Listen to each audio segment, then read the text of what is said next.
It is hard to believe that Rabbi Lord Jonathan Sacks is gone from this world and that we will no longer be gifted with new ideas and Torah insights that emanate from his special mind and spirit. Of course, his Torah will live on for as long as Torah is studied.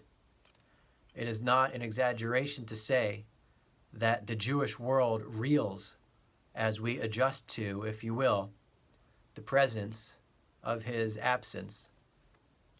In addition to texts that I have learned, taught, and quoted in his name, including one that seemingly from Shamayim appeared in a Milton class I taught just this week, which was about global justice and responsibility from a Jewish perspective.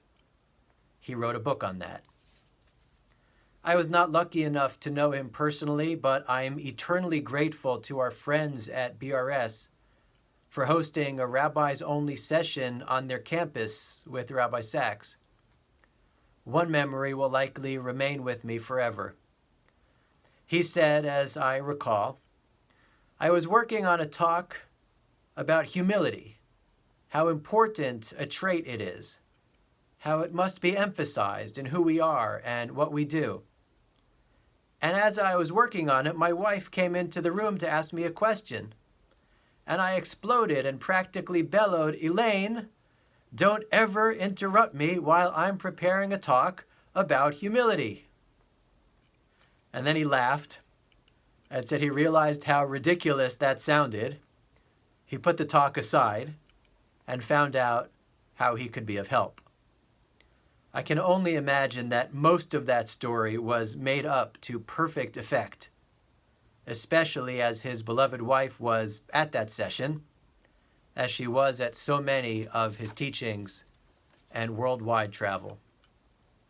I hope I did the story justice, as it underscores his tremendous capacity to connect, inspire, and even teach humility by pretending for a moment that he was not among the most humble and generous souls and greatest teachers anyone could hope to meet either in person or, as all of us can, through his library of books, articles, and lectures.